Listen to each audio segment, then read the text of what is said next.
Hello friends, বর্ণালী dot লাইফস্টাইলে welcome. কালকে বাড়ি চলে যাবো, তো আজকে সবাই মিলে এখানে একটু গল্প আড্ডা দিচ্ছিলাম। তারপর দেখো বারে বারে পিয়ালি ফোন করছিল, আর তোমাদের দাদাভাই এসেছিলো আমাকে ডাকতে, সেই জন্য আমি বাড়ি চলে যাচ্ছি।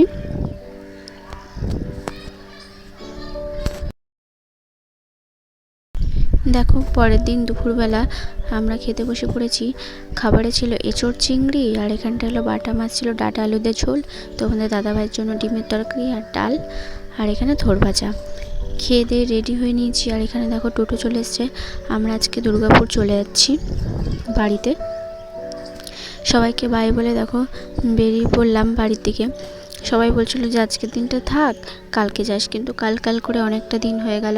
বাবানের পড়া, স্কুল, কতটা কামাই হয়ে গেল।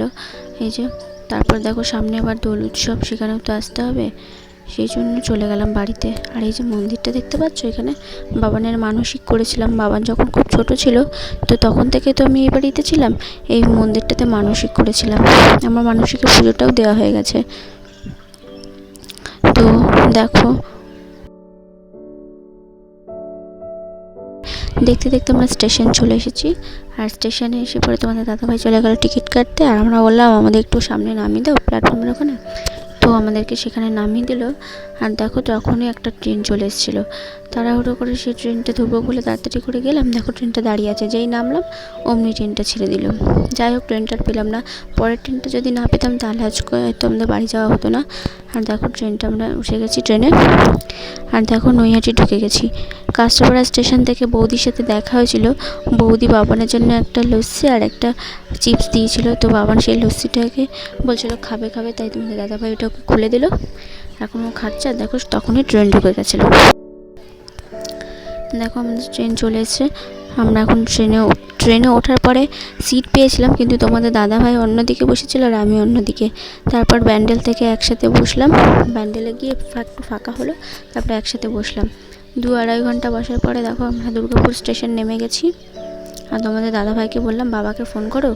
বাবা মা গিয়েছিল একটা নেমন্তন্ন বাড়িতে, তো সেখানেও আমাদের নেমন্তন্ন ছিল, বাট আমরা এত রাত হয়ে গেছে আমরা যাব না, তো বাবানকে পাঠিয়ে দেবো।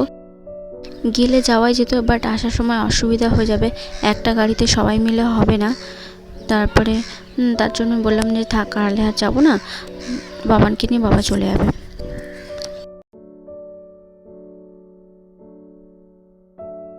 বাবান যখন ছোট ছিল তখন কোনো অসুবিধাই হতো না ওকে নিয়ে যাওয়া আসা করতে, বাট এখন যখন বড় হয়েছে এখন একটু অসুবিধাই হয়, কারণ অতক্ষণ ট্রেনে থাকতে চায় না, একটু জ্বালাতন করে, তারপরে তো বক শুরু করে দেয়, একদম থামতে চায় না, তো এখন একটু সমস্যা হয় ওকে নিয়ে যেতে। আর এদিকে দেখো ও তো বলবে ওর দাদা কোথায়, দাদাকে খুঁজবে, শুধু এদিকে ওদিকে তাকাবে, ওর দাদাকে খুঁজবে।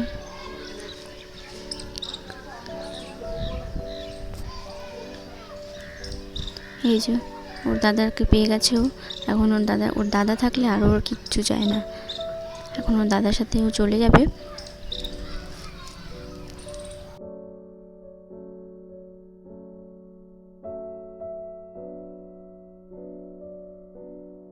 আর ওই যে ওইদিকে বাবান চলে গেল, আর এদিকে আমি আর তোমাদের দাদাভাই যাচ্ছি সামনে, টোটো ধরবো।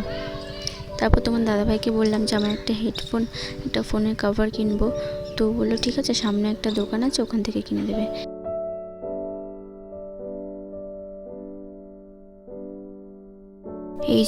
এই দুটো নিয়ে নিয়েছি।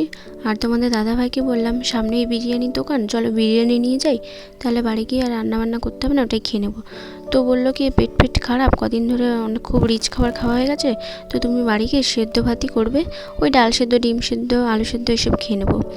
বললাম ঠিক আছে। তারপর তোমার দাদাভাইকে বললাম যাবি নিয়ে আসতে, বাড়িতে এসে দেখি কি ভাত, ডাল, আলু ভাজা, বেগুন ভাজা, ডিম সব কিছুই মা করে রেখে গেছিলো। তারপর দেখো ঘরে ঢুকে দেখি ঘরটাকে মা পরিষ্কার করে রেখে দিয়ে গেছে। আমরা যখনই বাড়িতে আসি, এই বাড়ি থেকে ওই বাড়ি যাই, মা পরিষ্কার করে দেয়। ভিডিওটা যদি ভালো লেগে থাকে like, comment, share and subscribe করে দিবে।